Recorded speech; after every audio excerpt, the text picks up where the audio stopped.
Oke, sip. Terima kasih Kak Joko. Sama Pak Kunti, silakan. Nah, teman-teman, maaf ini saya off cam. Saya coba nggak off cam deh. Tapi kalau terjadi sesuatu nanti tolong diberitahu. Sebentar. Oke, sip. Hai. Oke, halo semua sehat kan? Sore ini kita mau ngelanjutin, apa? Kegiatan kita kemarin. Kemarin kalian dapat quiz ya, brain gym. Siapa yang kesulitan mengerjakan? Ayo, raise hand. Ami, masa kesulitan? Kalau nggak bingung apa ya gitu. Kinai juga. Saras bingung? Masa bingung? Ada beberapa. Kenapa Saras? Ada beberapa yang bikin pusing banget gitu sampai depresi gitu. Ya. Ya, memang Raka juga. Oh, Raka sudah mengerjakan juga ya? Berarti mungkin baru aku, nanti kita lihat. Oke. Aku belum sempat ngerjain, Kak. Oke, nggak apa-apa, Kak. Nanti kamu kerjain ya. Hari ini aku mau ngelanjutin, kita ngebahas sedikit tentang brain gym, soal-soal kalimat-kalimat yang aku berikan untuk teman-teman kemarin. Itu sebenarnya cuma sebuah pancingan sih, gitu. Aku mau share screen dulu. Duh, aku berharap si Domi sudah masuk.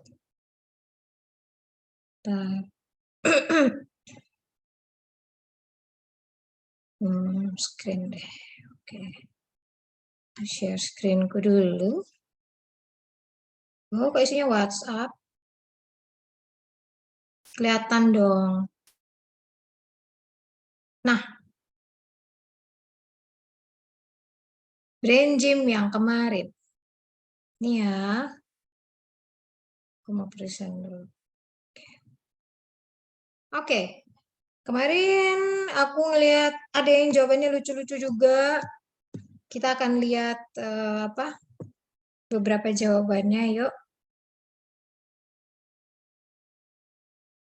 Aku cuma ngambil 3 ya, 3 contoh. Jadi kebingungan kalian itu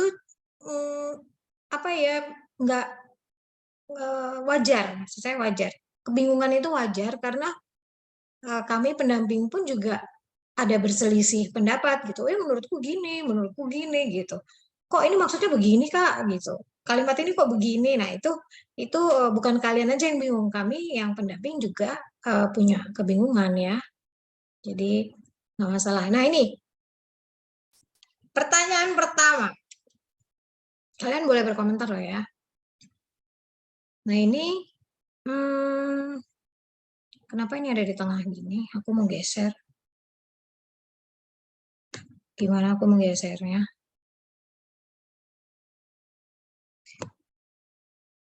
Di sini aja. Oke. Nah, someone falls out of a 30-story building, but lives. Yeah. With luck and their landing pad not being factors, how could they have survived the fall? Seseorang jatuh dari gedung berlantai 30, tetapi hidup. Dia jatuh dari gedung itu, tapi hidup. Dengan tidak mengindahkan atau dengan mengabaikan unsur luck itu apa namanya? Hoki, keberuntungan. Dan misalnya di bawah ada landing pad. Itu bagaimana bagaimana dia bisa survive, bisa tetap hidup. Oke, ini jawabannya nih. Aku kumpulin nih. Aku nggak sebutin ini jawaban siapa. Tapi aku kumpulin. Aku ngumpulinnya tadi pagi. Baru ada 9 orang yang siang aku update. Ada 9 orang yang udah mengerjakan. Dengan tangan, maksudnya Tuhan kali ya nih ya. Dengan tangan Tuhan yang Maha Esa. Dengan bantuan Tuhan. Oke. Terus ada juga nih yang menjawab. Ini ada 1, 2, 3, ini satu orang menjawab 3 alternate ini. Dia jatuh dari lantai rendah. Terus yang kedua ada tali atau parasut atau benda yang memperlambat laju jatuh. Yang ketiga dia pintar mencari cara memperlambat lajunya atau mencegah cedera patah. Terus ini orang lain, dia jatuh di laut sehingga dia terhambat jatuhnya gitu. Oke, ini jawabannya ya setiap orang punya persepsi sendiri. Kalau saya tanya satu-satu, pasti punya alasan sendiri gitu. Ada reasoningnya. Kenapa dia menjawab itu gitu. Nah, terus yang orang berikutnya, berarti orang itu memakai pengaman atau tali atau semacamnya. Atau sebetulnya gedung tempat ia melompat bukanlah betul-betul gedung tinggi bertingkat 30, melainkan rumah boneka bertingkat 30 misalnya. Saya bingung memberikan jawaban yang pasti karena ada banyak kemungkinan. Nah, sini ada yang jawab nih, aku nggak tahu. Udah mikir sepanjang apapun tetap aja nggak tahu jawabannya. Nah, nih. Ada yang jawab begitu. Terus ada juga yang jawab, jika jatuh dengan tangan dan kaki lurus seperti kucing, orang tersebut kemungkinan dapat bertahan hidup. Seekor kucing, buktinya nih ya, dia mengajukan bukti, seekor kucing dapat bertahan hidup setelah jatuh dengan meluruskan keempat kakinya. Nah, terus ada lagi yang jawab, orang itu berusaha untuk mencapai sebuah jendela. Wah, jadi sebelum jatuh dia gitu ya, nyangkut, dia cari jendela, nyangkut, drak, gitu, jadinya dia nggak jadi jatuh gitu. Terus ada juga yang jawab, semangatnya terus hidup dan pemikiran positif untuk mencari solusi. Nah, semangatnya ini katanya yang bikin dia hidup. Jadi meskipun patah tulang gitu ya, terus dia semangat, jadinya dia tetap hidup. Orang tersebut jatuh ke kolam air. Itu jawaban orang terakhir. Next, ini jawabannya macam-macam ya. Jadi, kok beda banget sama punya aku gitu. Nggak ada loh yang sama. Ya, ada dua, maksudnya satu pemikiran yang dua orang sebutkan gitu ya, atau dua pemikiran gitu. Tapi tidak sama, banyak alternatifnya gitu ya. Nah, aku ambil pertanyaan kedua sekarang. There are a dozen eggs in a carton. Ya, 12 people each take a single egg. But there is one egg left in the carton. How? Ya, ada 12 telur di dalam kemasan telur itu nih, karton ini nih, yang ini nih. Nah, 12 orang mengambil satu-satu. Mengambil satu telur masing-masing. Tetapi masih ada satu telur di dalam karton. Bagaimana mungkin? Gitu. Ayo, ada yang jawab nih. Kita lihat jawaban temenmu. Satu orang nggak ngambil dan tak lapar atau lupa. Nggak lapar, jadi dia nggak ngambil telur. Terus dia lupa atau dia lupa. Terus yang kedua nih ada lagi yang jawab. Orang yang terakhir mengambil telurnya beserta kartonnya. Nah, terus yang ketiga, ada orang yang mengembalikan telur. Terus ada seorang yang mengambil telur di luar karton. Nah, ini malah bertanya nih. Atau mungkin jangan-jangan ada orang yang mengambil telur di luar karton ya. Jadi nggak di dalam karton, makanya di karton sisa satu. Gitu. Terus kemungkinan pertama adalah orang yang terakhir mengambil telur sambil pakai kartonnya. Kemungkinan kedua adalah salah satu orang mengembalikan lagi telur yang sudah ia ambil. Hehehe. Nah, terus ada lagi nih. Seseorang mengembalikan satu. Tidak ada yang menjelaskan bahwa telur tidak boleh dikembalikan kan? Nah, berarti orang ini, lu kan nggak ada aturannya, nggak ada aturan bahwa nggak boleh dikembaliin. Mungkin aja salah satu mengembalikan gitu. Ada yang jawab salah ngitung kali. Sebenarnya dalam satu kotak ada 13 gitu ya. Ternyata diambil sama 12 orang sisa satu gitu. Lucu-lucu. Ini ada lagi yang jawab. Bisa jadi isi telur di karton tidak 12 tapi lebih satu karena dapat promo dari penjual tuh. Sama dengan yang atas, salah ngitung, terus satu dapat promo. Terus ini salah seorang tidak jadi mengambil telur tersebut nih. Ini sama nih, kira-kira ada yang tidak mengambil karena ini yang atas sama yang paling bawah ini sama.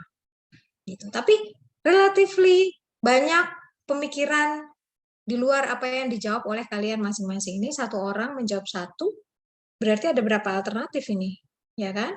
Ada berapa jawaban yang keluar dari masing-masing kepala. Nah, lalu aku ngambil yang nomor 6. Which countries have the 4th of July out of the United States the United Kingdom, France, Germany, Australia, and Canada. Negara mana yang punya 4th of July selain Amerika? UK, France, Germany, Australia, dan Kanada kah? Ayo, siapa yang mau jawab ini? Siapa yang mau jawab? Jawabannya di sebelah kanan. Tapi aku pengen dengar, coba salah satu atau dua dari kalian menjawab ini. Nggak usah bilang itu jawabanku yang itu, gitu. Nggak usah. Kan kalian punya pendirian sendiri-sendiri, punya pendapat sendiri-sendiri. Ya, Emang loncat. siapakah? Aku Kaizen. Kaizen. Oke, Kaizen silakan. Memang kalau hari 3 Juli langsung loncat ke 5 Juli.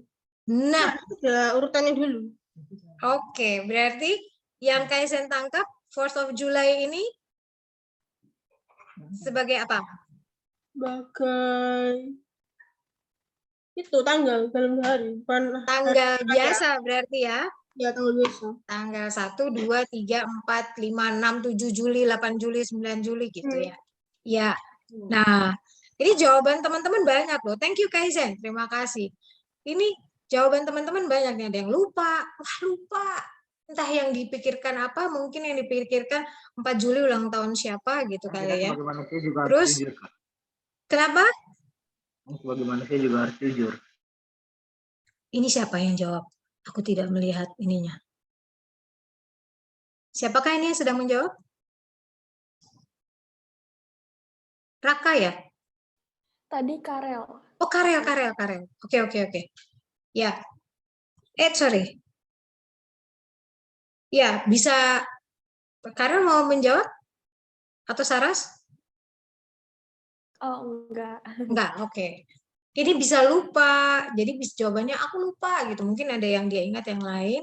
Semuanya memiliki tanggal 4 Juli dalam kalender mereka. Ini ada yang menjawab gitu. Jadi dalam semua kalender di dunia punya tanggal 4 Juli. Terus ada juga yang jawab semua negara punya gitu. Terus ada lagi yang bisa negara apa saja karena banyak perayaan yang terjadi di berbagai tempat setiap harinya. Saya sempat mencari di Google dan tidak ada jawaban yang pasti. Wah, ini searching nih, sempat riset nih. Jangan-jangan nih remaja penasaran. Lalu ada jawab nggak tahu deh gitu. Terus ada yang jawab di negara manapun dan di belahan dunia manapun ada tanggal 4 Juli. Ya, 4 Juli itu 4th of July. 4 Juli. Filipina, kemerdekaan Filipina yang kedua, maksudnya bukan ulang tahun kemerdekaan yang kedua, bertepatan dengan hari kemerdekaan Amerika yang ke-170. Nah, ini ada lagi jawaban yang lain gitu. Saya pikir jawabannya cuma seperti yang Kaizen pikirkan gitu. Nah, ini saya nggak tahu berarti ini ada unsur sejarahnya, saya nggak ngerti makanya. Tapi orang ini tahu gitu.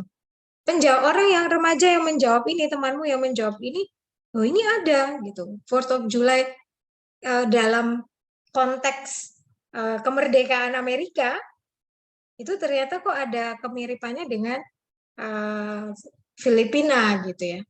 Tapi kok nggak sesuai sama ini pertanyaannya kan ini konteksnya tentang 4 Juli. Tanggal 4 Juli hanya menjebak saja bahwa ada kata-kata United States, Amerika, dan 4th of July, dan saya menambahkan kembang api. Nah, kembang apinya bendera Amerika, padahal sebenarnya nggak ada hubungannya gitu. Saya cuma mau ini aja, kalian lebih melihat ke bendera gambarnya atau pertanyaannya. Itu juga bisa mempengaruhi ya, visual bisa mempengaruhi. Nah, ada lagi yang menjawab, semua negara punya. Terus ada lagi, Indonesia. Wah, cinta banget sama Indonesia. Indonesia punya 4 Juli. Ya benar, Indonesia punya 4 Juli. Ya, jawabannya macam-macam. Coba kalau kita lihat ke belakang lagi. Nih, ada yang mau mengomentari tentang ini? Jawabannya beda-beda ya. Mungkin tadi ada yang datang belakangan. Ini juga jawabannya beda-beda. Oke. Nah, jadi kalau dilihat dari tadi jawaban-jawaban yang begitu banyaknya, ini ada beberapa hal yang bisa saya kita garis bawahi. Jadi semua jawaban itu bisa jadi, bisa terjadi juga gitu, ya. Terus possible gitu, karena kalimatnya kan ada yang juga nggak lengkap ya, atau dia tricky seperti yang Saras bilang di grup. Ini pertanyaan tricky banget gitu. Nah, untuk itu kita harus banyak memakai beberapa model cara berpikir. Nah, jadi jawaban-jawaban temanmu itu, lo kan nggak ada rules bahwa begini-begini, nggak ada aturannya bahwa dia nggak boleh mengembalikan. Nah, berarti jawabannya juga, ya iya sih, nggak salah juga kalau nggak ada rule-nya, gitu. Ya, jadi jawaban-jawaban kalian itu sebenarnya ada yang possible, sebagian besar possible. Terus why not? Jadi kenapa enggak juga ya? Iya ya. Kalau misalnya ada yang burung ya, tentang burung gitu. Saya dengan Kak Sandra aja jawabannya beda gitu.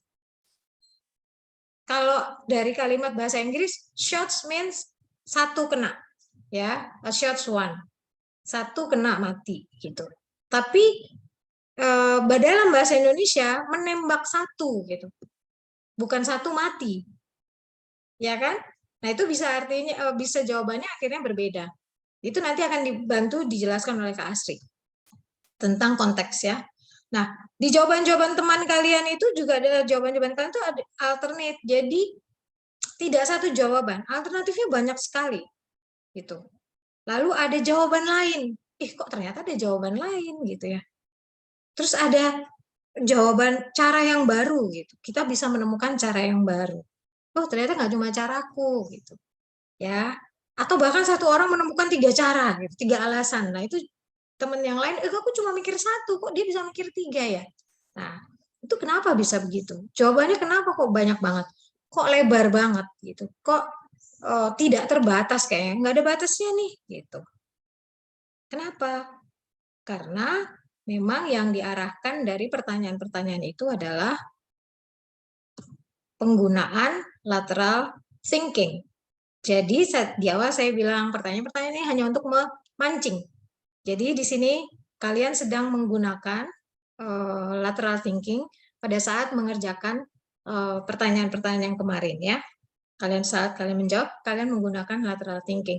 Bedanya dengan vertical thinking itu apa? Selama ini yang dilakukan oleh banyak orang, banyak dari kita adalah vertical thinking. Mungkin kalian ikut computational thinking ya, computational thinking ya. Nah, kalau di computational thinking itu ada algoritma, ada step by step gitu ya. Dan vertical thinking itu ada di situ. Jadi kalau udah langkahnya ini, terus ini, dan ini. Jadi alternate itu yang kesekian nanti. Ya, tidak ada alternatif. Jalannya begini. Kayak fix gitu ya. Kayak apa? Fix gitu ya. Fix itu apa? Fix. Oh, fix. Yes. Benar. Fix. Jadi kalau vertical thinking itu stepnya sudah pasti. Kalau ini begini, begini. Dan itu karena jadi habit minggu lalu Kak Sandra menyampaikan tentang habit. Begitu itu dilakukan habit, kita nggak tahu kalau itu ada cara lain. Gitu. Ya kita lupa. Kita tidak, aku biasanya begini gitu. Aku nggak pernah mengocok telur dengan cara yang lain gitu. Aku nggak pernah menyetrika dengan cara yang lain. Aku tidak pernah melipat dengan cara yang gayanya orang Jepang itu langsung dipegang 2 sisi, langsung dilipat jadi lipatan 4 gitu.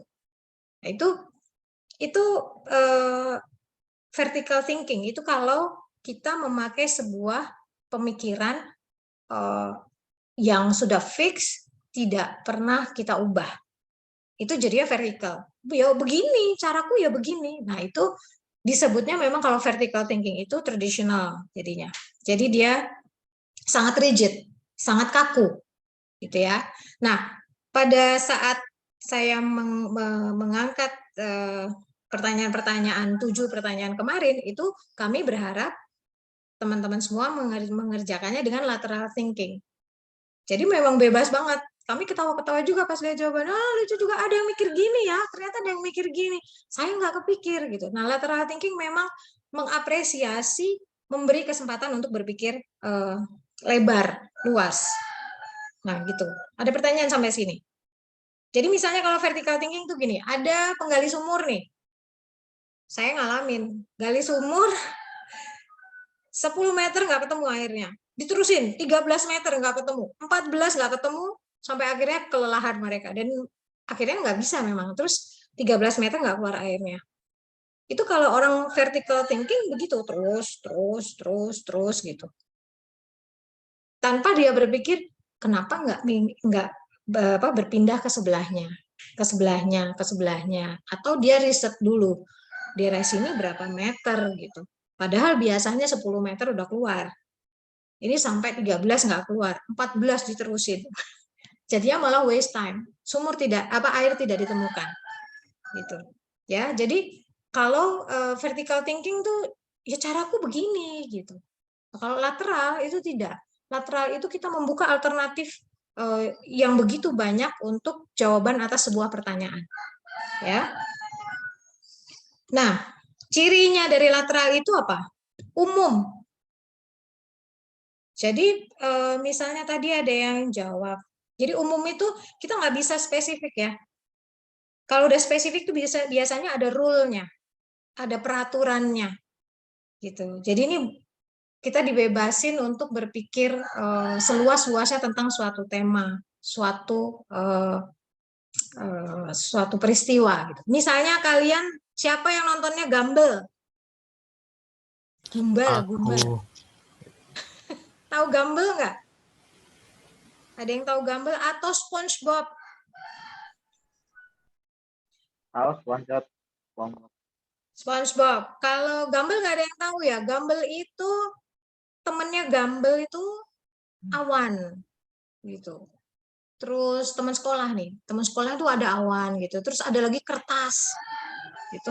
Jadi di situ saya sampai ini kok kartun kayak begini ya. Oh ternyata setelah ditonton, setelah saya melihat awan itu ya dengan karakteristik awan gitu. Tapi bahwa itu menjadi hidup, itu dia mengeneralisasi apapun jadi hidup gitu. Ya, kalau di lateral thinking itu tidak ada rules sebenarnya. Bahwa awan itu harusnya ada di atas, nggak sekolah. Terus tisu gulung, ada juga temannya tisu gulung tapi sekolah gitu. Ya. Nah, itu jadi terabas logikanya, jadi tidak selalu jadi logik, tidak selalu ada rule-nya, dan tidak selalu menjadi pemikiran yang dalam, critical, komprehensif gitu, tidak selalu begitu. Dan sifatnya lateral itu juga fleksibel. Jadi kalau kamu merasa gini, kamu kan saya kebetulan Wibu anak saya, Kina juga anak saya, mereka galau gitu ya.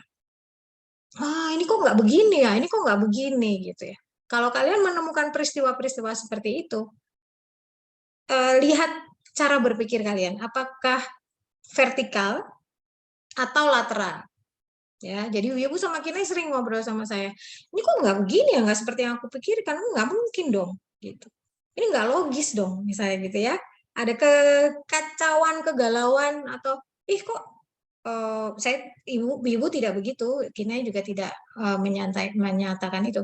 Misalnya gini, gila orang tuaku kok kayak begitu ya nyuruh-nyuruhnya gitu ya.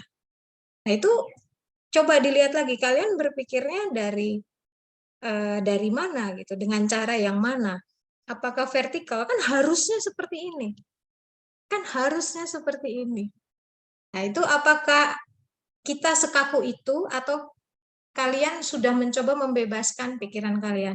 Itu ada di fleksibilitas. Kalau kita tidak fleksibel, misalnya gini, atau dengan teman, kok dia bisa sih berpikir seperti itu? Sering ada pertanyaan gitu. Kok bisa sih sampai dia melakukan itu? Nah, faktanya bisa. Misalnya kamu komplain temanmu terlambat datang gitu ya. Faktanya terjadi. Kok bisa ya dia tidak pernah menjawab WA saya, padahal dia biasanya orang yang sangat rajin mengumpulkan tugas sampai dia tidak mengumpulkan tugas gitu. Kok bisa ya? Faktanya bisa. Faktanya terjadi. Dia tidak mengumpulkan tugas, padahal orang itu rajin banget. Ya. Lalu pemikirannya harus lebih fleksibel. Oh, kenapa ya? Ternyata terus kita ngobrol, saya ngobrol dengan teman yang lain, oh, dia baru dihukum sama keluarganya. Jadi satu keluarga menghukum dirinya sendiri, diri mereka sendiri karena terlalu banyak pegang gadget. Akhirnya satu keluarga itu tidak memakai gadget selama sebulan. Mereka tidak mengumpulkan tugas jadinya, anak-anaknya tidak mengumpulkan tugas, teman saya pun tidak mengumpulkan tugas gitu. Ya, itu jadinya oke, berarti kami maklum akhirnya. Dan dia teman saya itu punya rule sendiri kan, punya pemikiran sendiri. Saya tidak boleh mengatakan, keluarga macam apa itu, gitu. Saya tidak berhak menyampaikan itu, gitu, karena setiap keluarga punya rule, punya budaya sendiri, gitu. Jadi dengan fleksibel, menjadi fleksibel, kita tidak mudah ngejudge orang lain, tidak mudah menilai orang lain. Kacau nih dia, gitu. Tidak mudah memberi label, gitu. Kita menjadi fleksibel. Oke, kalau aku ada di sisi dia, kayak apa, gitu. Gila, aku nggak bisa kalau nggak pakai gadget, gitu. Misalnya, aku harus pakai gadget, nggak mungkin nggak pakai gadget. Tapi keluarganya bisa, gitu. Mama dan anaknya sebenarnya ada tugas yang harus dikumpulkan, ada pertemuan yang harus dia datangi, tapi tidak datang karena full tidak pegang gadget, ya. Jadi fleksibilitas dalam berpikir lateral itu jadi hal positif kalau menurut saya, membuat kita tidak terlalu mudah mencap orang lain. Tapi juga nanti ada kekurangannya ya. Jadi pro dan kontranya pada saat general ini dia tidak spesifik gitu untuk kegiatan-kegiatan tertentu, kan udah ada rule-nya. Oh, berarti udah nggak bisa, lateral thinking tidak bisa dilakukan. Dan tidak logis, kadang tidak kritis. Tapi di sini ada fleksibel, tapi kadang terlalu melebar. Jadi general banget. Nah, ada unsur baiknya, biasanya ada unsur humor dan happy-nya. Dan kalau sampai di sini, itu hormon yang keluar, tubuh kita pun bereaksi lebih positif, ya, lebih enak bawaannya daripada kita berpikir dengan model yang lain biasanya gitu, ya. Kalau dengan lateral tuh bisa hehehe gitu, bisa wah ya jadi kocak banget. Yaitu kalau kalian lihat kartun atau Finn and Jack di Adventure Time ya kalau nggak salah, itu juga itu ada unsur-unsur lateral thinking-nya. Biasanya di dunia kreatif lateral thinking dilakukan. Nah, ini contohnya. Kalau kalian mau lihat gambar brain-nya, brain, otak yang sebelah kanan, ini kan biasanya adalah otak kreatif. Ya, art ada di sini. Otak kiri itu otak yang berpikir logis, gitu ya, tentang ya kamu bisa lihat science, math, physics, itu ada di sini. Kalau sebelah kanan it's about art. Kalau kamu lihat ilustrasi di sini, ini warnanya sampai keluar-keluar gitu. Bukan otaknya yang keluar ya, garis hitamnya tetap. Tapi warna-warnanya ini nih sampai keluar-keluar. Gitu. Jadi secara neuroscience itu bila otak sebelah kanan sering kita stimulasi, sering kita ajak untuk bekerja, tidak hanya otak kiri, itu kita akan terbebas sebenarnya. Banyak hambatan yang akhirnya akan terlepas, termasuk seperti flexibility tadi ya. Kita tidak jadi orang yang rigid, tidak jadi orang yang kaku, tidak jadi orang yang mudah ngejudge gitu. Karena oh iya mungkin aja dia punya permasalahan tertentu yang membuat dia melakukan itu gitu.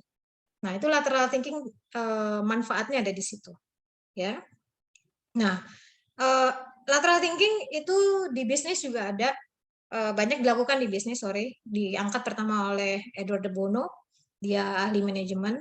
Nah, itu dulu kenapa ya penjualan kok menurun terus gitu atau stagnan.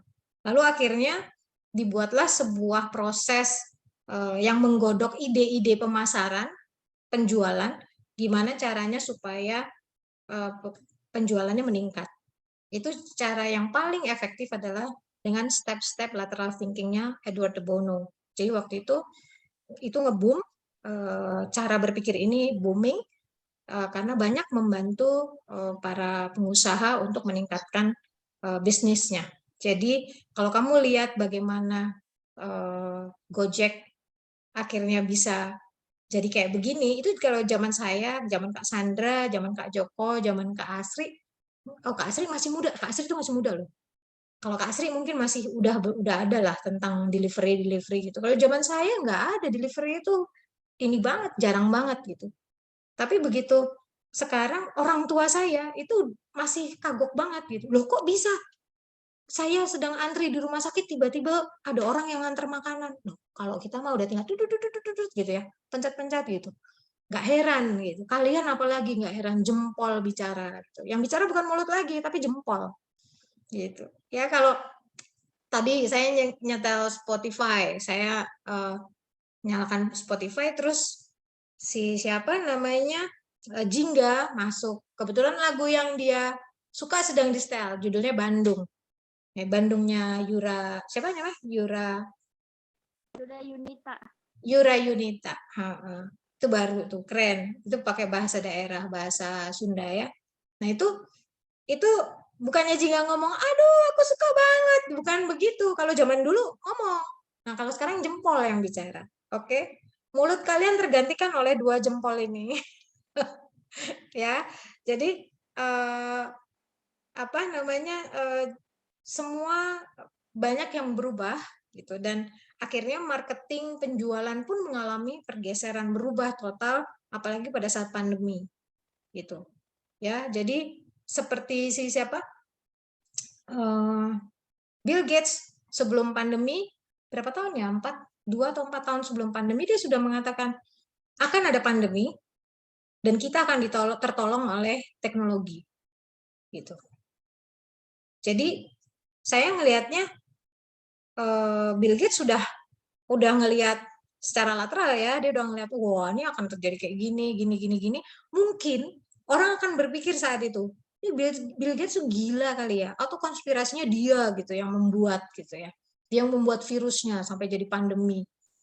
Tapi ya kalau saya lihat dia menggunakan proses berpikir lateralnya sehingga akhirnya dia bisa membuat statement bahwa saat pandemi teknologi yang sangat membantu manusia gitu. Vaksin sekarang daftarnya kan, kita dulu daftar harus datang gitu kan. Nah sekarang semua pendaftaran orang tinggal lewat online. Tiket bisa dibeli di GoTix ya kan, GoTicket bisa kayak gitu. Jadi Edward de Bono memang menemukan ini pada saat dia mencoba mencari jalan keluar untuk meningkatkan penjualan atau marketing di bisnis yang banyak di dunia bisnis yang banyak dia tekuni ya. Maksudnya dia menjadi konsultan dan dia membantu banyak orang untuk menemukan jalan keluarnya. Ini salah satu contohnya. Coba kalian lihat. Ini kan catur Jawa ya namanya. Harusnya ini kan nggak boleh nih di sini gitu. Siapa bilang emang ada rule-nya? Iya harusnya gitu. Ada undang-undangnya? Nggak ada sih, nggak ada undang-undangnya. Ya udah aku akan meletakkan lingkaran di sini supaya dan aku selesai. Gitu. Ya. Jadi berpikir lateral itu membuat kita keluar dari kebiasaan kita. Tapi yang perlu diingat, berpikir lateral itu adalah complementary, pelengkap dari critical and logical thinking. Ya, jadi jangan tinggalkan critical, jangan tinggalkan logikanya juga. Tapi jadi 2 ini mungkin bisa rigid karena ada peraturan, ada rule, ada kondisi, ada syarat.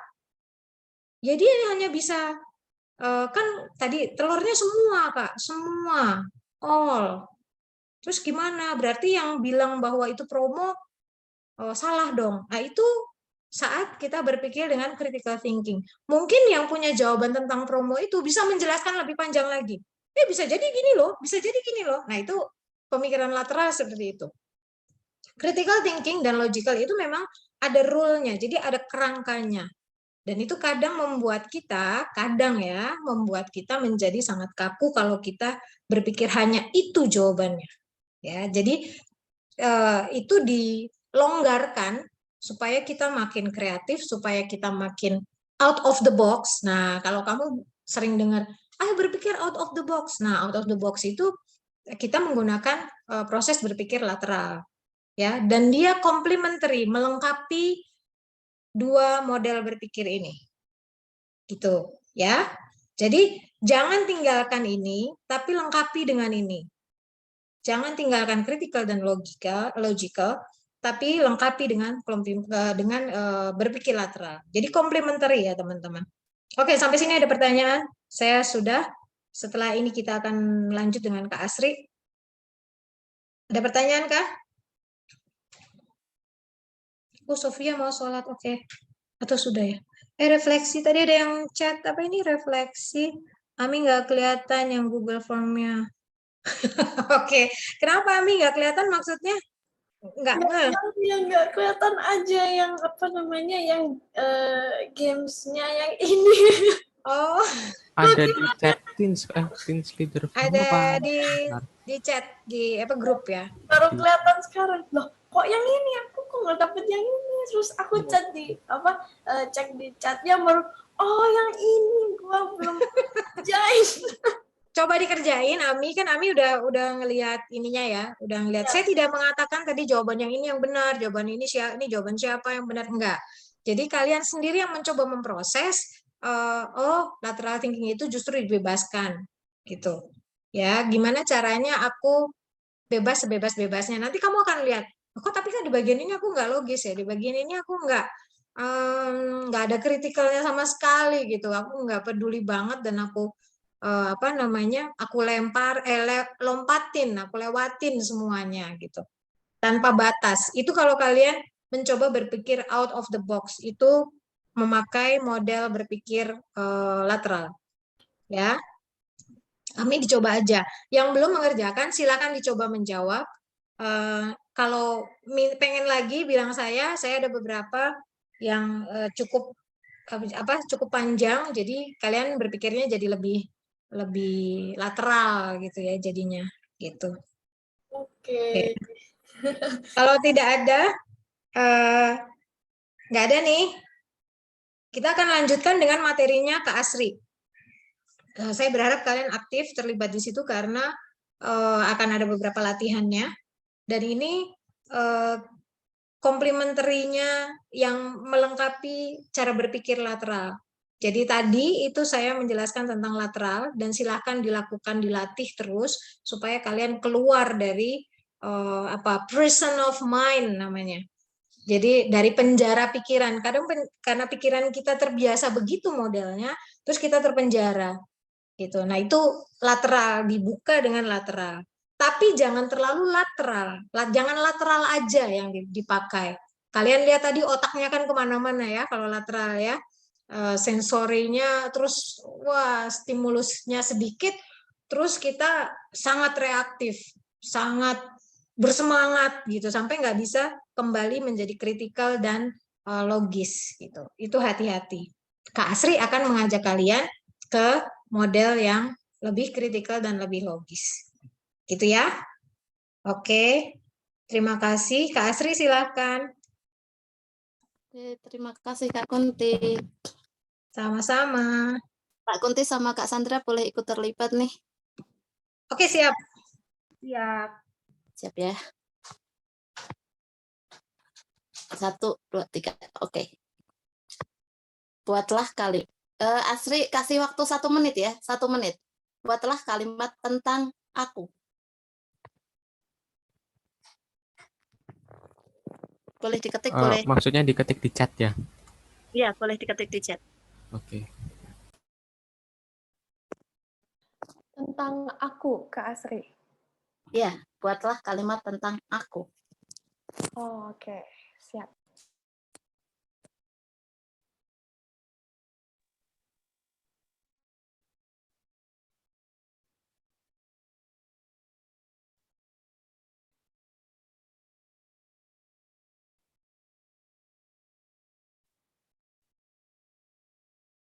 Oke. 30 detik aja ya, jangan sampai 1 menit karena ada yang kedua.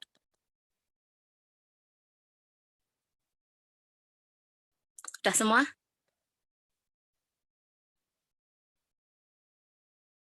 Tak hitung sampai 10 sudah selesai ya. 1, 2, 3, 4, 5, 6, 7, 8, 9, 10. Oke, sudah, waktu habis. Yang kedua, buatlah kalimat tentang saya.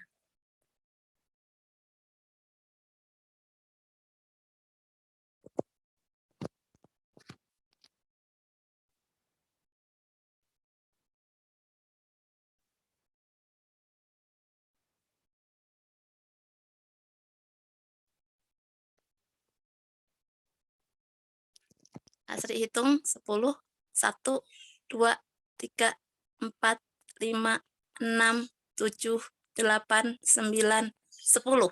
Oke, waktu sudah habis. Asri tengok sebentar ya. Jawaban-jawabannya. Oke, Asri baca dulu. Aku orang yang suka kebersihan, aku human it banyak ya, aku adalah diriku, aku senang, aku hidungku sakit, kuku, aku bernafas, aku belum itu saya itu aku keren, saya kurang tidur, saya kurang. Oke, saya suka bau, saya suka komputer. Ada pendapat nggak dari kalimat-kalimat yang sudah dibikin? Ada hal yang bisa dilihat? Kayaknya kalau pakai saya itu lebih ke mendeskripsikan saya itu siapa. Kalau aku itu lebih kayak aku sedang perasaannya gimana gitu nggak sih? Kayak ada kecenderungan ke situ. Bisa jadi, bisa jadi Ines. Ini nyambung tadi ya, berpikir lateral ya dari Kak Kunti ya. Oke, berpikir lateral. Nah, Kak Asri sambung lagi. Jawaban Ines ini oke, bisa masuk ke berpikir lateral ya Kak Kunti ya. Ya, bisa. Oke. Nah, kalau ke bisa jadi begini. Aku ini mengenai konteks. Kalau kalian pernah baca tentang aliran konteks, mungkin siapa yang pernah baca aliran konteks?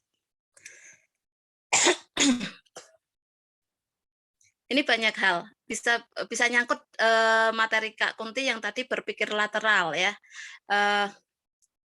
Jadi sangat komplit sekali, bisa kemana-mana. Di sini aku dan saya, tadi Asri udah uji cobakan ke Rosan dan Asa, anaknya Kak Asri. Aku dan saya tak suruh bikin kalimat kayak gini, tak kasih waktu 1 menit, sama. Mereka jawabnya sama, konteksnya seperti teman-teman jawab, seperti Kak Kunti, Kak Sandra, dan teman-teman jawab semua. Jadi aku, di sini kembali ke keakuan diri saya. Jadi ke diri kalian sendiri kan. Padahal Kak Asri belum, yang Kak Asri maksud belum tentu adalah aku itu adalah diri kalian atau saya itu adalah diri kalian masing-masing kayak gitu kan. Bisa jadi Kak Asri, karena Kak Asri nggak pakai bahasa tubuh yang nunjukin, buat kalimat tentang aku, tentang saya, bisa jadi yang Kak Asri inginkan adalah kalian bikin kalimat tentang Kak Asri. Tapi kalian nggak ada yang bikin kalimat tentang Kak Asri kan? Semuanya kembali ke diri masing-masing. Ya. Ini masalah konteks. Jadi konteks itu bisa didasarkan pengalaman seseorang. Juga berdasarkan ada juga berdasarkan kebiasaan. Ada konteks itu konteks apa ya? Grammatical konteks linguistik ya. Kalau ini Kak Asri bahasnya dari konteks linguistik. Konteks itu ada konteks linguistik, ada non linguistik. Non linguistik itu biasanya berdasarkan dari pengalaman, dari wacana, dari wawasan yang sudah atau pengalaman yang sudah pernah terjadi. Gitu ya. Misalkan kata aku selalu bersedih di situ. Situ ini bisa jadi kata tunjuk, bisa jadi ini adalah sebuah nama tempat, ya kan? Situ itu kalau nggak salah apa Kak Kunti, situ itu artinya misalnya situ Bagendit, telaga ya Ya, Kak ya. telaga, Ya, danau apa ya? danau. Itu masalah konteks. Kalau orang misalkan nggak tahu situ itu adalah danau atau dia adalah nama sebuah tempat, dia akan berpikir itu adalah kata tunjuk, kata penunjuk. Nah, penting sekali kita tadi di soal-soal lateral thinking yang Kak Kunti bawakan itu juga Kak Asri lihat sedikit menyinggung tentang konteks. Jadi ketika kita membaca suatu kalimat atau soal atau informasi kayak gitu kan, ada konteks itu konteks non linguistik tadi, itu masalah wacana atau pengalaman atau wawasan latar belakang pengetahuan kita itu pengaruh sekali terhadap cara berpikir lateral kita. Terus ada lagi kalau di situ Kak Asri lihat juga ada unsur, kalau mau unsur critical thinking ya juga ada dari segi ini linguistiknya ada, misal konteks linguistik ya, itu jatuh dari gedung berlantai 30 ya Kak Kunti ya, jatuh dari lantai dari gedung berlantai 30. berlantai 30, ya. Di sini kalimatnya dari gedung berlantai 30. Tidak dijelaskan dari lantai mana, tapi dia di gedung berlantai 30. Di gedung berlantai 30 bisa dia di mana, jatuh dari mana saja, dari ketinggian mana saja. Itu konteks linguistiknya. Ya, kalau dari ground, lantai ground nggak luka parah ya Kak Asri, masih hidup. Oke, Kak Asri mulai mau share screen 1 ya. Itu tadi masalah konteks. Sebentar, Kak Asri coba share screen. Oke.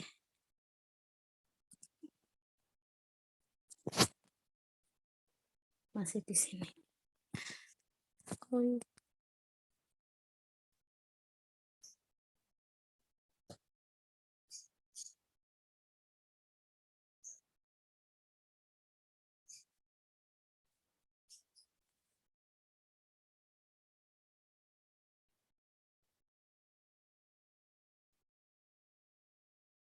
Kelihatan ya? Kelihatan. Bentar, kasih matiin kamera. Udah matiin kamera. Nih, tadi. Oke. Konteks, artikulasi, frasa, dan ambiguitas. Ada yang ini? Dari beberapa clue kata ini, ada yang ini enggak? Punya pendapat enggak setelah lihat tulisan ini?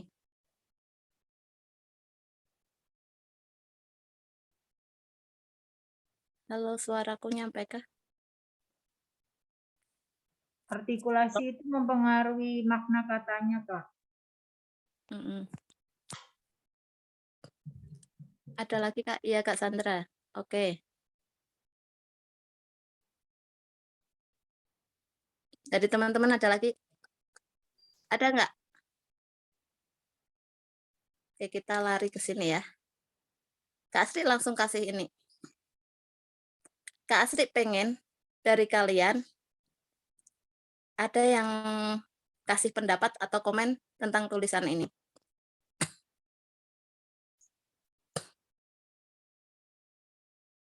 Kelihatan nggak ya? Kak. Agak kekecilan. Nah, ya digedein Kak Asri. Nah, sip. Oke, sudah.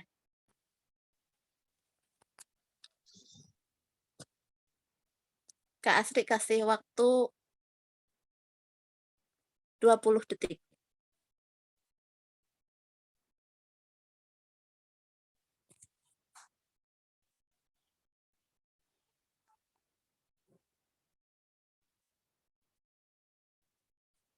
Oke, waktu habis. Ada pendapat? Rasanya bacanya nggak nyaman karena nggak ada tanda bacanya, Kak. Oke, ada lagi? Ini kayak kalimatnya nggak selesai. Apa? Nggak selesai. Maksudnya ini kalimatnya berubah tapi Ya tanda baca sih ya. Iya. Ada lagi? Ada yang mau Ada apa ya? Ada 4 sensus gitu di situ. Ada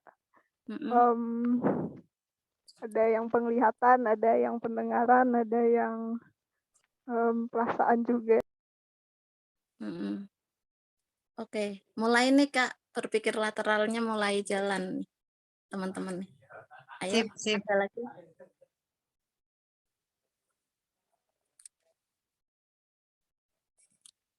Boleh ada yang bacakan? Aku. Oke, Ibu. Oke, ini dibaca langsung aja kan? Iya, langsung dibaca. Ana mengamati sejenak jam dinding putih yang tergantung di atas rak buku yang berwarna merah jambu di depan ruang tamu itu berdetak sangat keras di antara sepi beriring nafas Ana sesekali. Bella Ana merasa senang. Akhirnya tiba juga waktunya. Hai seorang Ana kegirangan. Menurut Wibu setelah baca ini, perasaan Wibu gimana? Apa yang Wibu rasakan tadi baca? Aku bingung. Ini katanya, kata-katanya apa yang kalimat pertama ini nyambung sama kalimat kedua. Jam dinding putih yang tergantung di atas rak buku yang berwarna merah jambu di depan ruang tamu itu berdetak. Itunya ini juga bikin aneh gitu loh kalau menurutku. Kata itu di tamu, antara tamu sama berdetak gitu. Itu Sekarang boleh Ines membacakan dengan lebih cepat? Membaca dengan lebih cepat. Iya, cepat. Oke. Ana mengamati sejenak jam dinding putih yang tergantung di atas rak buku yang berwarna merah jambu di depan ruang tamu itu berdetak sangat keras di antara sepi beriring nafas Ana sesekali. Helan Ana merasa senang akhirnya tiba juga waktunya. Hai, seorang anak kegirangan. Oke, Jingga boleh dibaca lebih cepat? Lebih cepat dari Ines. Ana mengamati benar-benar. Ana mengamati sejenak jam dinding putih yang tergantung di atas rak buku yang berwarna merah jambu di depan ruang tamu itu berdetak sangat keras di antara sepi beriring nafas Ana sekali. Ana merasa senang akhirnya tiba juga waktunya. Hai, seorang anak kegirangan. Raka boleh lebih cepat dari Jingga? Halo. Halo Raka. Ya. Boleh lebih cepat dari Jingga? Boleh. Oke, mulai. Anda mengamati sejenak jam dinding putih yang tergantung di atas rak buku yang berwarna merah jambu di depan ruang tamu itu berdetak sangat keras di antara sepi beriring nafas Ana sesekali. Ana merasa senang akhirnya tiba juga waktu. Hai, suara Ana kegirangan. Oke. Kak Sandra boleh dibacakan menurut versus Kak Sandra. Oke. Ana mengamati sejenak jam dinding putih yang tergantung di atas rak buku yang berwarna merah jambu di depan ruang tamu. Itu berdetak sangat keras di antara sepi beriring nafas Ana sesekali. Ana merasa senang. Akhirnya tiba juga waktunya. Hai, suara Ana kegirangan. Kak Kunti boleh dibacakan Kak Kunti versus Kak Kunti. Oke. Ana mengamati sejenak jam dinding putih yang tergantung di antara rak buku yang berwarna merah jambu di depan ruang tamu itu berdetak sangat keras di antara sepi beriring nafas Ana sesekali. Kalau Ana merasa senang akhirnya tiba juga waktunya. Hai, sorak Ana kegirangan. Sofia udah hadir? Halo. Hadir, Kak. Oke, Sofia. Baca menurut Sofia. Ana mengamati sejenak jam dinding putih yang tergantung di atas rak buku yang berwarna merah jambu di depan ruang tamu itu. Berdetak sangat keras di antara sepi beriring nafas Ana. Sesekali Ana merasa senang. Akhirnya tiba juga waktunya. Hai, suara Ana kegirangan. Oke, yang terakhir yang belum dapat nanti giliran dapat yang selanjutnya ya. Kinai.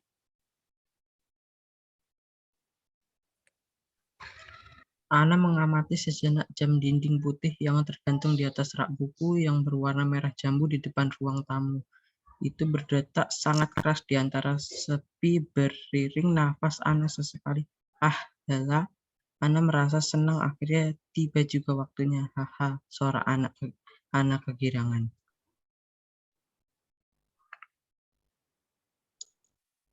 Oke, Kak Asri bahas nanti. Kak Asri tunjukin yang kedua dulu. Oke. Kaizen, silakan. Saya membaca buku sejarah bahasa yang baru.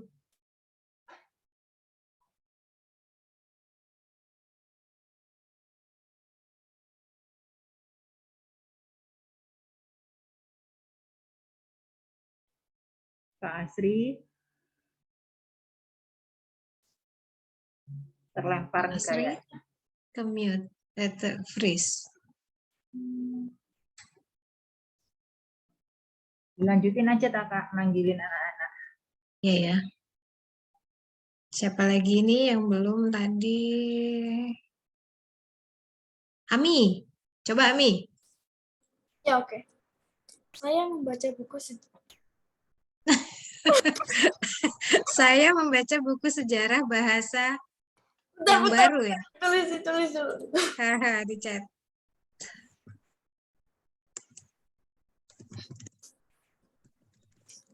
Baca buku sejarah bahasa yang baru ya. Kayak Itu ada di chat. oke. Saya membaca buku sejarah bahasa yang baru. Udah. Oke. Siapa lagi? Aswa. Yuk Aswa. Coba Hilang itu. Kak Asri. Ini pada Kak Asri. Sebentar, Aswa mau nyoba Kak Asri. Oh, oke, Aswa, silakan. Sebentar, Asri. Ini lagi ya. Apa? Masih share screen nggak, Kak? Keluar ya, sudah ya? Sudah keluar. Ini ada di chat, saya tulis di chat, Kak. Oh, oke. Coba Boleh, Aswa, boleh. silakan. Saya membaca buku sejarah bahasa yang baru.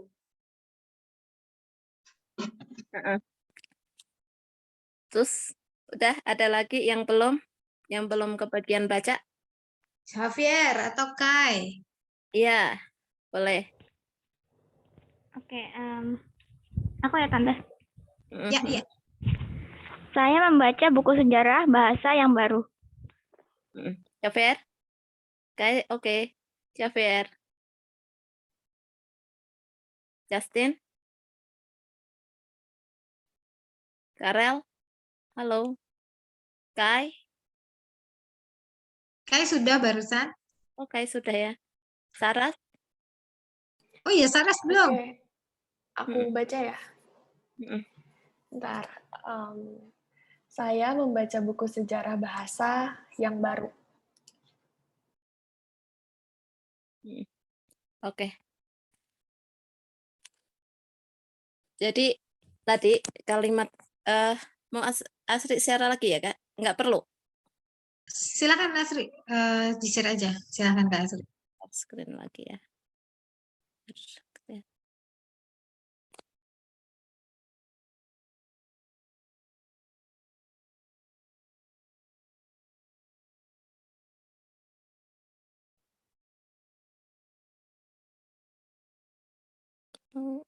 Lama muternya.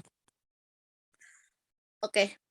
Tadi waktu pertama kalian melihat banyak itu ya pendapat ya. Ada yang berpendapat seperti ini, seperti itu, kayak gitu kan.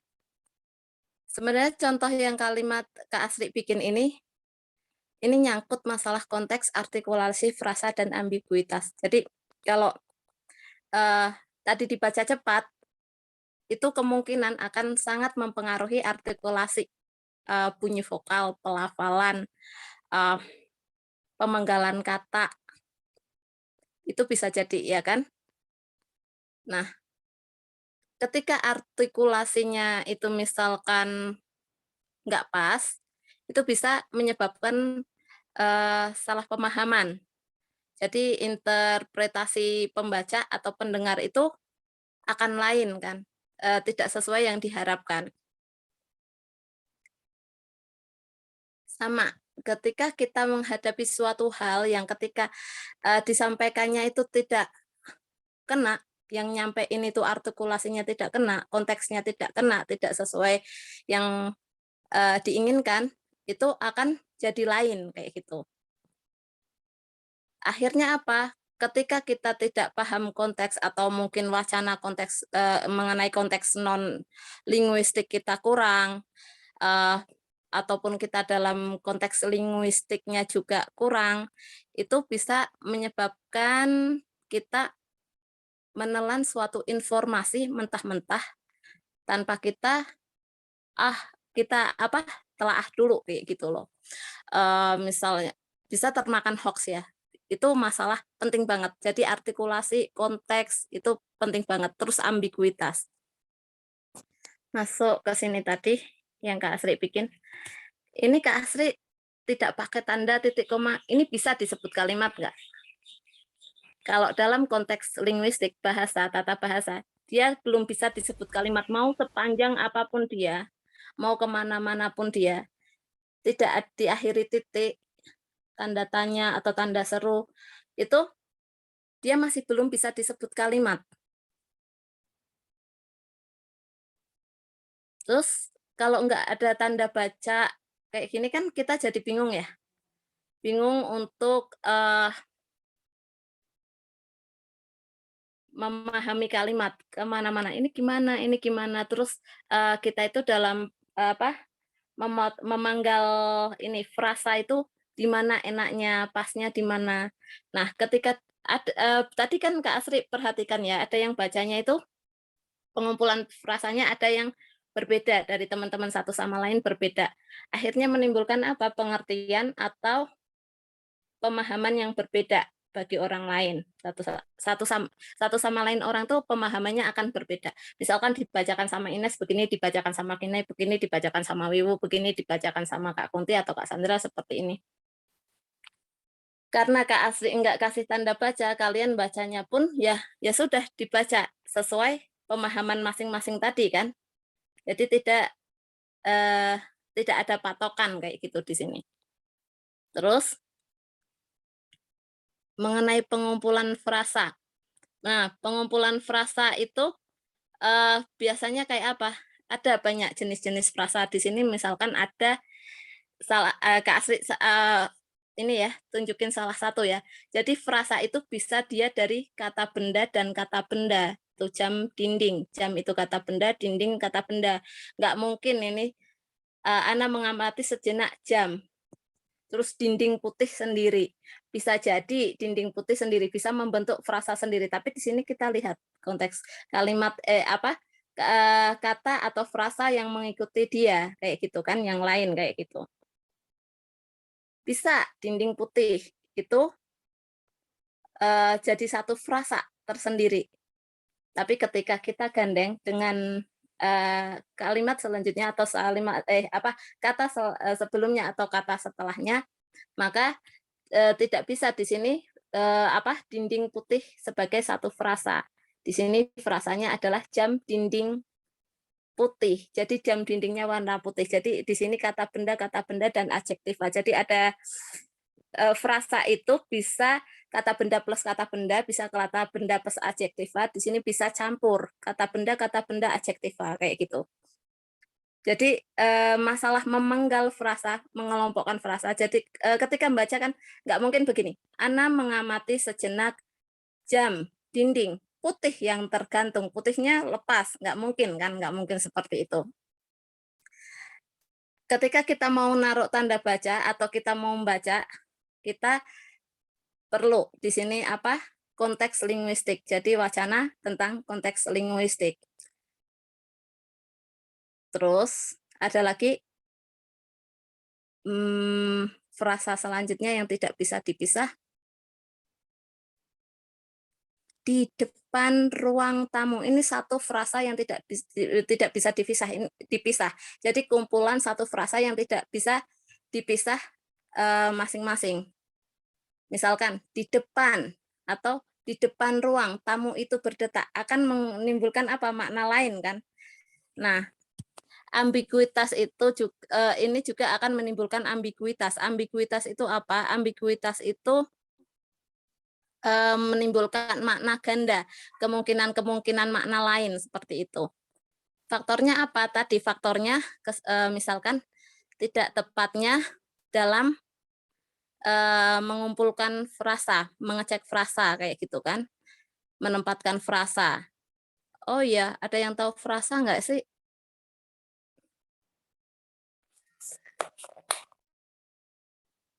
Frasa apa ini? Aku masih Hubungan agak kata. bingung sih ya.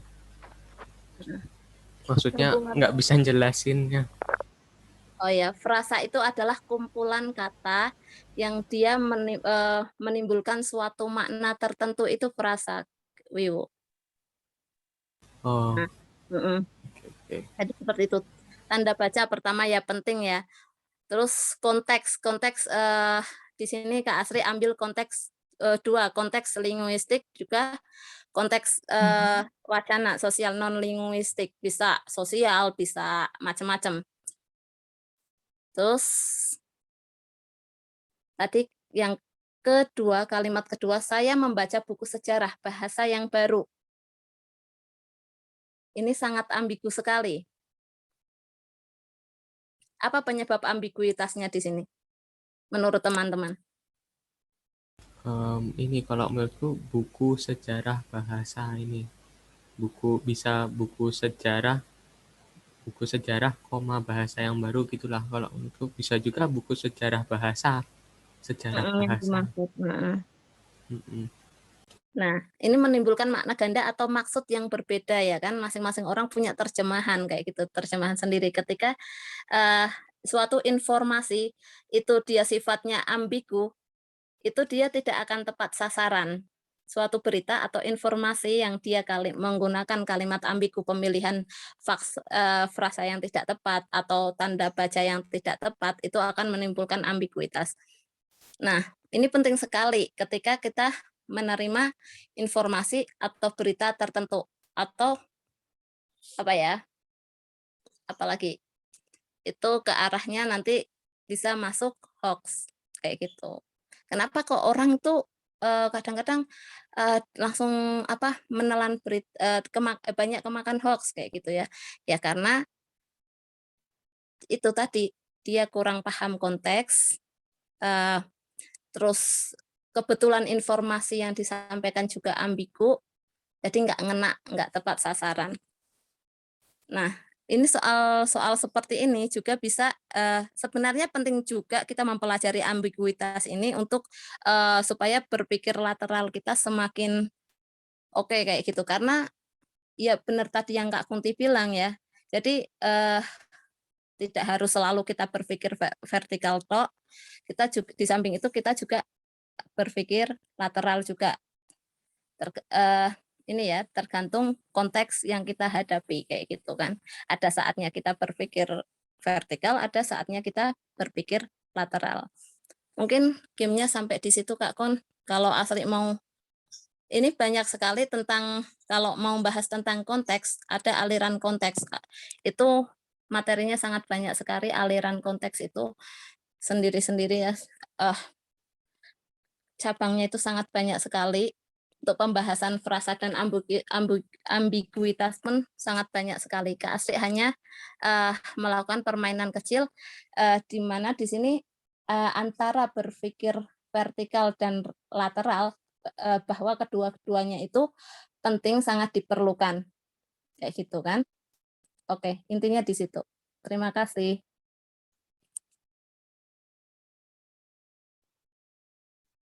Oke. Terima kasih Kak Asri. Ada pertanyaan? Kalau nggak ada, kita lanjut ke Kak Sandra. Mau share screen tentang tugas kalian yang monolog.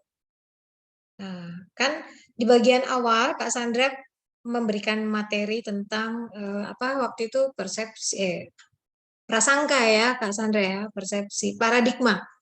Nah, lalu kalian diberi tugas monolog itu untuk mempelajari monolog dan membuat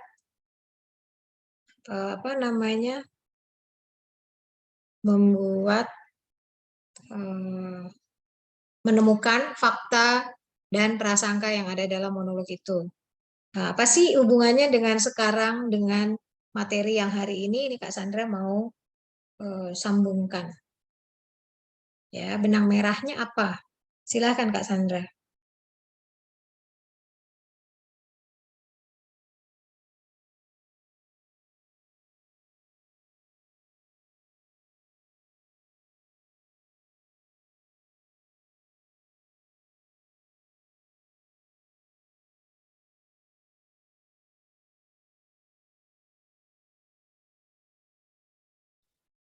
Sorry ya, salah menghebohkan tadi juga gambarnya yang keluar salah.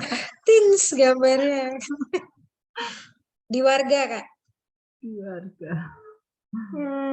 Oke, Kakak akan bacakan hasil kerja kelompoknya ya, mulai dari kelompok 1. Kelompok 1 ini konteksnya, situasinya adalah tentang seorang remaja yang mengalami yang merasa gelisah, takut karena dia melakukan kesalahan yaitu memakai steroid. Loh, kok Godzilla ya? Oh, Godzilla ya. Oh, maaf, Godzilla dulu ternyata. Jadi konteksnya adalah ada Godzilla yang dia menghancurkan sebuah kota. Bahkan menghancurkan patung Liberty untuk karena dia merasa patung Liberty itu bisa dijadikan seorang pacar yang baik untuk dia. Jadi ini kita faktanya yang diambil oleh teman-teman kelompok 1 adalah kotanya hancur. Tubuh si Godzilla sangat besar. Terus si Godzilla itu tinggal di laut dan si Godzilla kesepian. Ini faktanya. Terus prasangkanya dari perspektif manusia. Jadi kelompok 1 itu memakai sudut pandangnya manusia. Godzilla itu dengan sengaja menghancurkan bangunan-bangunan di kota.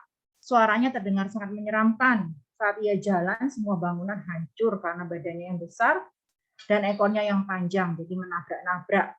Kalau dari perspektifnya Godzilla, kelompok 1, gimana ini? Ada pendapat nggak? Di sini kita sengaja emang dari perspektif manusia, karena ini kan prasangka ya, berarti prasangka tuh dari orang yang selain Godzilla-nya gitu loh. Jadi emang sengaja dari perspektif manusia aja. Oke, ya good point.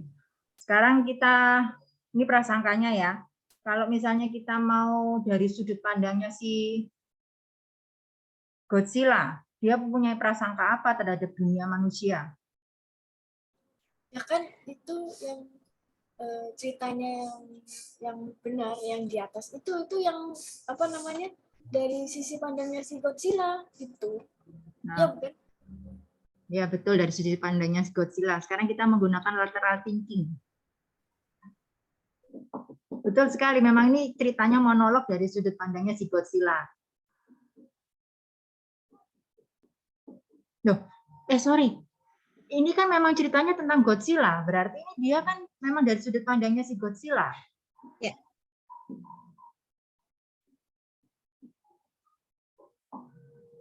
Godzilla yang mengaku dosa. Ya, Godzilla-nya mengaku dosa.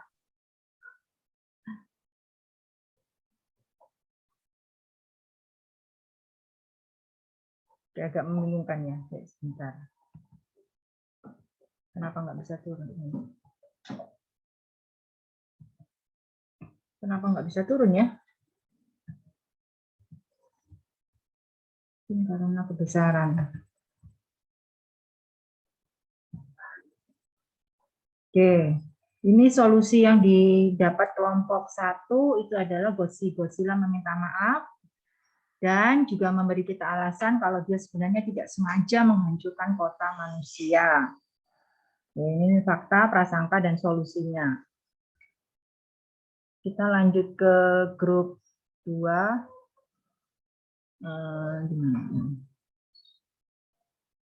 Grup 2 ini bercerita tentang Mr. Parent ya.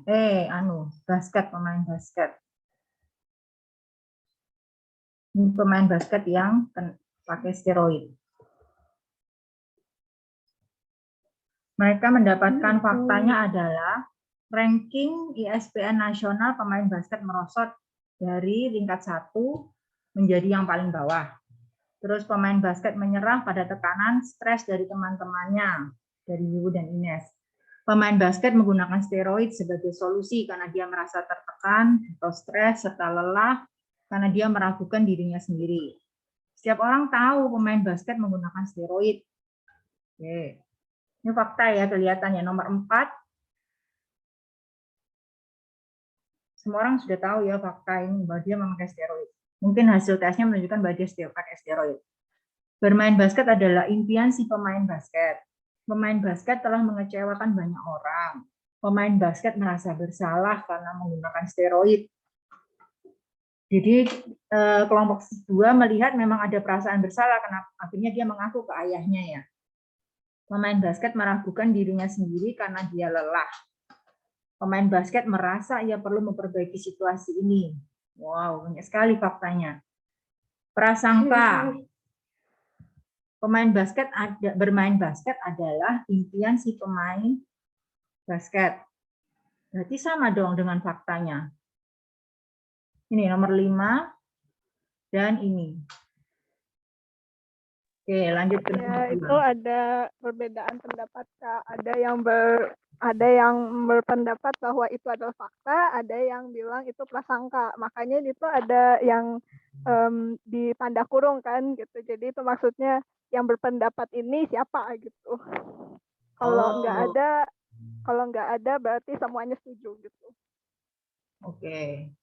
Ya. Nomor 2, kita lanjut dulu ya. Setiap orang tahu pemain basket menggunakan steroid. Semua orang tahu. Oh, tahu. Ini menggeneralisasi. Apakah benar semua orang tahu kalau si pemain basket menggunakan steroid?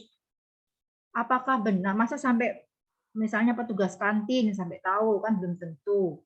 Atau cleaning service sekolah sampai tahu juga belum tentu. Jadi ini memang bisa dimasukkan ke prasangka. Kan si anak menduga semua orang di dunia ini tahu bahwa aku memakai steroid, tapi belum tentu, tidak semua orang, mungkin hanya orang-orang tertentu. Betul, ini bisa masuk prasangka ya. Menggeneralisasi semua hal, itu juga hati-hati dalam proses berpikir. Kalau kita sering menggeneralisasi semua orang jahat di dunia ini, semua orang sengaja memarahin aku, itu juga menggeneralisasi. Kalau misalnya ada satu orang yang tidak melakukan itu, logika itu kan akan langsung gugur. Jadi kalau itu juga menjadi penyebab kenapa banyak orang yang depresi, karena dia merasa bahwa hidupnya sia-sia dan tidak berguna. Semua.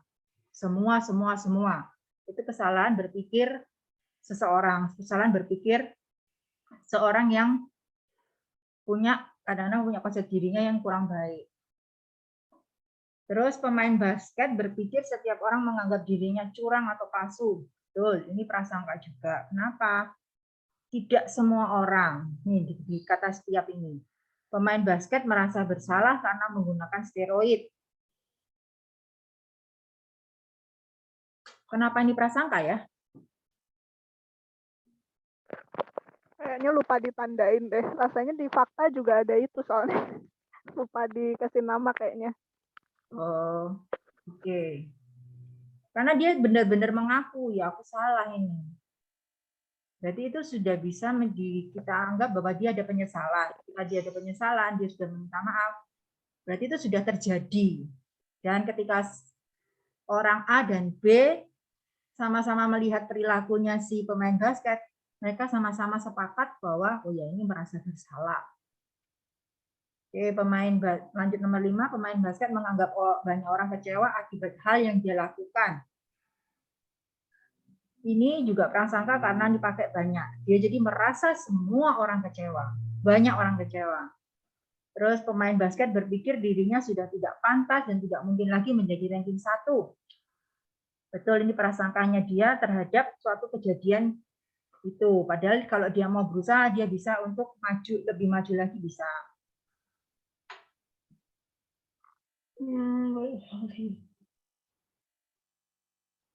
Semua kerja keras mana? Yang mana ya sampai mana? Kelima ya. Pemain basket nomor 7 ya. Si pemain basket menganggap memakai steroid menjadi salah satu solusinya. Ini Kak Aisan ini. Menganggap memakai steroid menjadi salah satu solusinya. Oh ya, dia supaya dia bisa menang atau mendukung timnya, dia meyakini, dia berprasangka bahwa steroid adalah salah satu solusinya. Padahal ada banyak cara yang lain. Nomor 8, pemain basket merasa tidak ada gunanya menyembunyikan kesalahannya lagi. Terus nomor 9, semua kerja keras pemain basket terbuang percuma. Betul, ini prasangkanya dia. Jadi semua sia-sia. Semuanya berakhir karena satu kesalahan yang dilakukan pemain basket. Pemain basket merasa teman itu penting sehingga mudah dipengaruhi. Ini keyakinannya si pemain basket. Satu-satunya cara untuk memperbaiki situasi adalah menyampaikan permintaan maaf. Ya, ini juga yang diyakini oleh si pemain basket. Pemain basket merasa ia harus memperbaiki kesalahannya supaya bisa menjadi nomor 1 lagi seperti semula. Betul. Ranking 1 itu penting. Betul. Inilah awal mulanya kenapa dia melakukan sebuah kecurangan, karena ranking itu adalah penting. Solusi: menyampaikan permintaan maaf kepada semua orang dan menerima dengan ikhlas apapun konsekuensi yang didapat. Ya. Oke. Lanjut nomor kelompok 3. Sister parent. Konteksnya adalah seorang remaja yang tinggal bersama ibu yang ternyata hamil lagi. Fakta adalah aku akan menjadi remaja karena sudah 13 tahun. Ya, ini memang kejadian. Semua orang akan sepakat bahwa anak ini sudah memasuki dunia remaja. Ibu sedang hamil dengan calon adik. Ya, memang kelihatan perutnya mungkin membesar, memang kelihatan bahwa ciri-ciri orang hamil ada di diri seorang ibu ini. Aku dan ibu tinggal di apartemen yang hanya memiliki 2 kamar. Betul, semua orang akan sepakat mereka hanya punya apartemen yang terdiri dari 2 kamar. Aku harus berbagi kamar dengan calon adikku. Apakah ini fakta? Siapa tahu ketika adiknya lahir, ternyata mereka pindah ke apartemen 10 kamar. Jadi ini masih belum terjadi ya. Fakta itu sesuatu yang yang sudah terjadi dan orang yang berbeda yang melihat fakta itu, mereka akan sepakat ya itu hal yang sama kita bicarakan. Terus, aku terbiasa mengurus diriku sejak kecil. Betul, berdasarkan pengalaman dan pengakuan si tokoh. Terus, ibu mengandung janin di luar pernikahan. Ya, memang ibunya tidak terikat dalam pernikahan. Ibu sering keluar dengan laki-laki. Ya, mungkin. Laki-laki, ya mungkin bisa juga. Ibu sedang hamil calon adikku di luar dari pernikahan. Dan karena kami tinggal di apartemen 2 kamar, aku harus berbagi kamar dengannya. Sejak aku kecil, aku terbiasa mengurus diriku sendiri karena ibu keluar dengan laki-laki. Oke, ini menarik nih. Kenapa dia bisa mandiri? Karena sejak kecil dirinya harus mengurus dirinya sendiri dan karena ibunya keluar dengan laki-laki. Ada enggak sudut pandang yang berbeda? Kenapa ibunya sering keluar? Kenapa ibunya sering tidak di rumah dan tidak mengurusi si teens-nya ini? Dari kelompok manapun boleh loh berpendapat.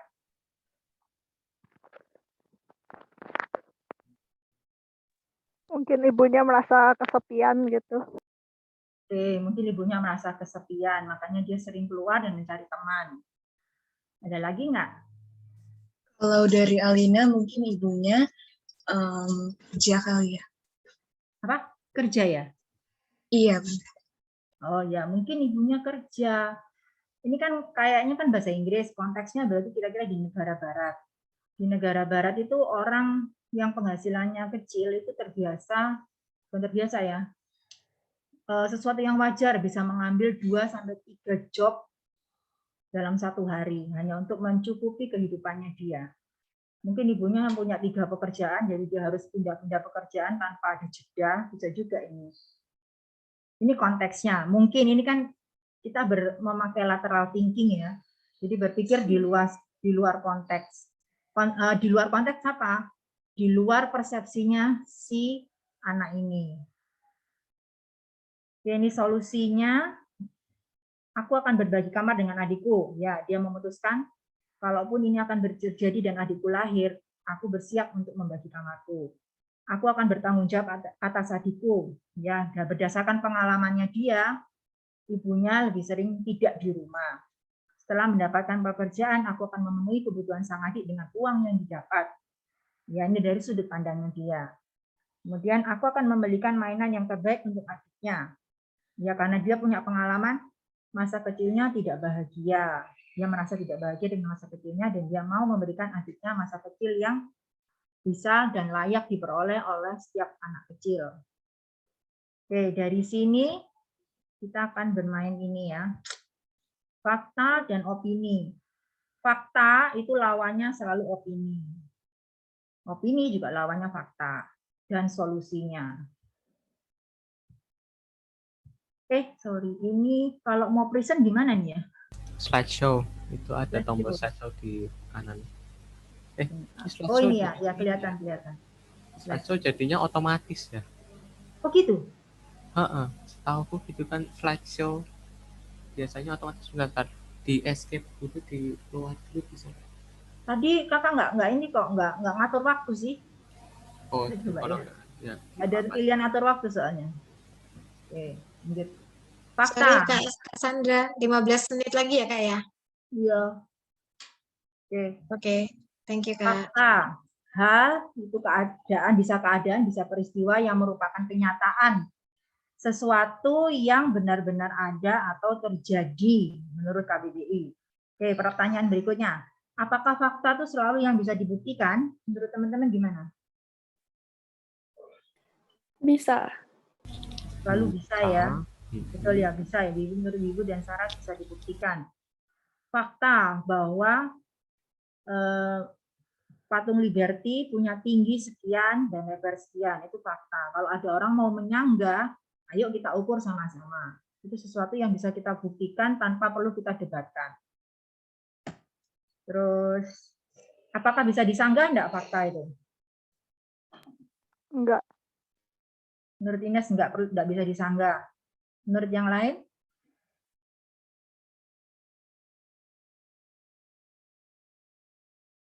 Tidak ada yang tahu. Fakta tidak bisa disanggah, betul. Sampai ada bukti lain yang mendukung fakta baru bahwa fakta yang lama itu bisa disanggah. Contohnya apa? Perdebatan gereja dan Galileo.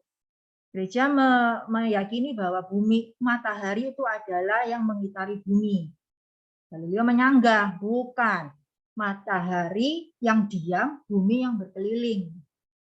Nah, faktanya yang diyakini oleh gereja akhirnya tergeser oleh fakta yang diyakini oleh Galileo karena Galileo punya bukti untuk bisa menyanggah opininya gereja. Tuh, terus apakah tiap orang akan berpendapat sama ketika melihat atau mendengar suatu fakta? Kira-kira mereka akan sama atau berbeda pendapat?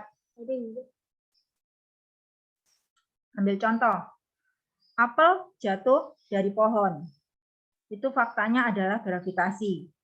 Ada enggak yang bisa menyanggah bahwa bukan gravitasi yang menyebabkan apel itu jatuh? Apa? Menurutku orang bisa berbeda berpendapat sih soal itu. Ya, sesuatu fakta bisa berbeda pendapat tergantung dari sudut pandangnya yang mana. Kalau kita pakai lateral thinking, lateral thinking dan orang saintis akan bilang itu karena gravitasi. Tapi orang yang lateral thinking bisa berpikir itu bisa dipetik dan akhirnya jatuh. Itu juga bisa terjadi gempa bumi sampai akhirnya apel-apelnya semua berjatuhan. Padahal waktu itu belum waktunya jatuh atau belum waktunya masak. Tergantung dari sudut pandang mana yang kalian pakai. Pakai yang lateral thinking atau pakai yang vertical thinking. Oke, lanjut. Opini. Opini itu pendapat, pikiran, pendirian menurut KBBI. Di dalam sini juga ada keyakinan, paradigma, terus keyakinan, paradigma, opini. Di dalam sini juga ada tentang latar belakang kenapa seseorang punya pendirian tertentu, ada di opini sini. Opini adalah suatu sikap atau pendapat seseorang mengenai suatu keadaan yang pernah ataupun belum terjadi. Itu bisa diopini. Impian, mimpi itu bisa termasuk opini atau fakta. Mimpi itu adalah sesuatu yang tergantung konteksnya lagi. Aku bermimpi terbang ke bulan tadi malam. Nah, konteksnya berarti tadi malam aku tidur, dia bermimpi tentang pergi ke bulan. Berarti konteksnya sudah terjadi karena tadi malam. Ada lagi konteks yang berikutnya. Aku bermimpi suatu hari akan ke bulan. Itu konteksnya adalah bahwa itu belum terjadi suatu hari. Berarti itu opininya dia. Bahwa dia suatu hari bercita-cita ingin menjadi astronot dan akan terbang ke bulan.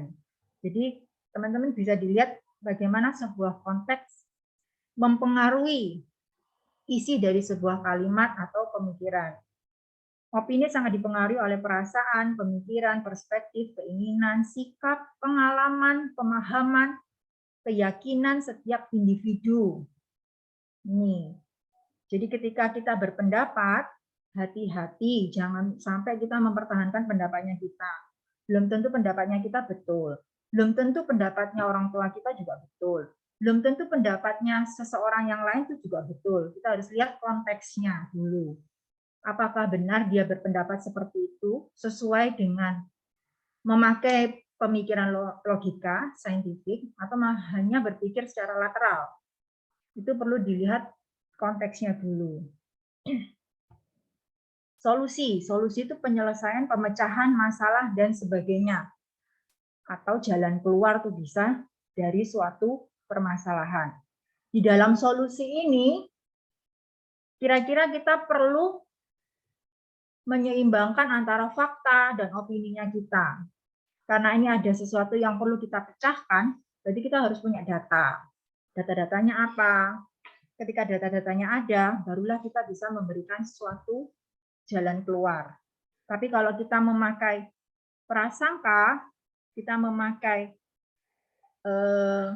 keinginannya kita untuk membantu, itu kadang-kadang kurang tepat akhirnya solusi yang kita berikan.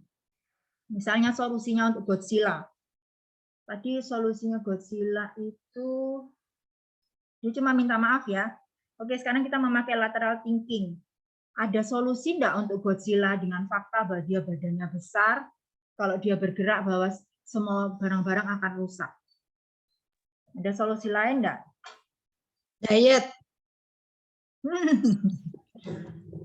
Kak Kunci bilang suruh diet.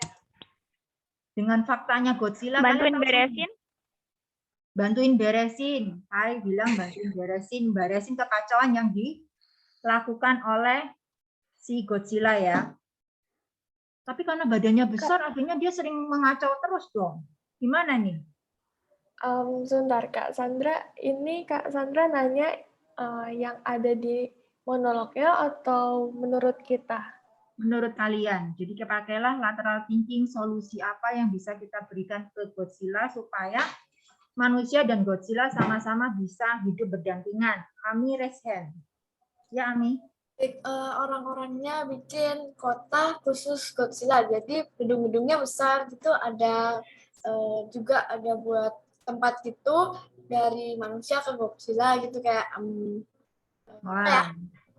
ya gitu. Ya. Solusinya baik sekali, betul bisa masuk. Jadi manusia tidak terganggu oleh badannya yang besar, Godzilla yang besar, dan Godzilla juga tidak mengganggu manusia. Oke, solusi yang bagus gitu.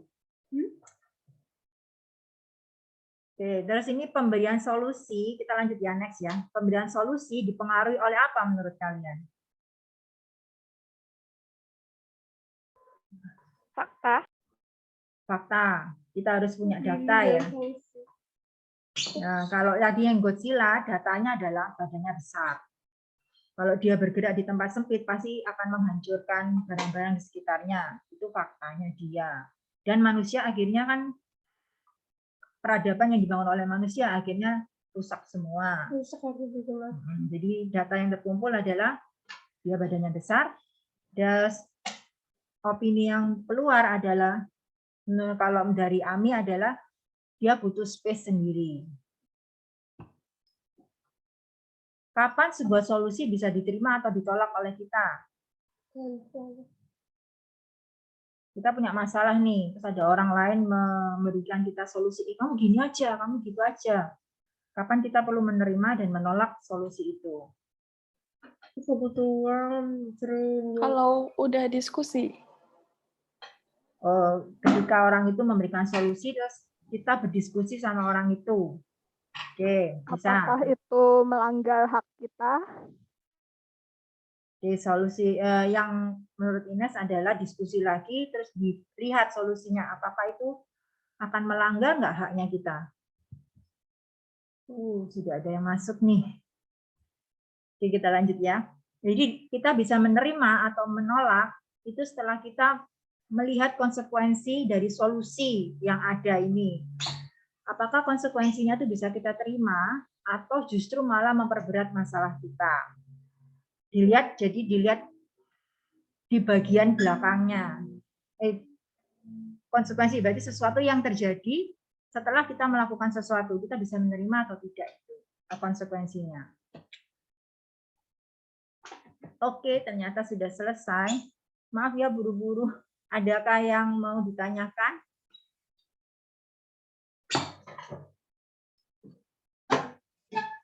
Kita kurang 5 menit lagi soalnya. Udah ya. Gimana nih Kak? Kalau mungkin waktunya terlalu mepet, teman-teman boleh nanya di grup. Misalnya Kak mau berlatih tentang lateral thinking, silahkan. Kak aku mau tanya tentang materinya Kak Asri, silahkan. Kak aku mau tanya tentang materinya Kak Sandra, oke, silahkan di grup. Atau mau di kelompok dulu lalu nanti disampaikan di grup, itu juga oke. Gitu. Nggak ada pertanyaan? Ini soalnya kelasnya teman-teman yang ikut bahasa Perancis sudah mau masuk. Oke. Saya sih enggak. Nggak ada, oke. Ketua kelompok silakan nanti di grup kecil. Kalau ada teman-teman yang ingin menanyakan sesuatu diberi kesempatan ya. Diberi list atau gimana nanti disampaikan di grup besar. Gitu. Ya. Oke, terima kasih teman-teman Teens Leader Forum. Kita akan bertemu lagi hari Senin. Kembali di jadwal kita hari Senin ya. Hari Senin jam 2 ya Kak Sandra? Ya, hari Senin jam 2. Tetap sehat dan teruslah menggunakan proses berpikir 3 tadi, lateral, logik, dan kritikalnya. Oke, thank you. See you semua. Terima kasih semua. Ketemu ya. Thank you. Bye.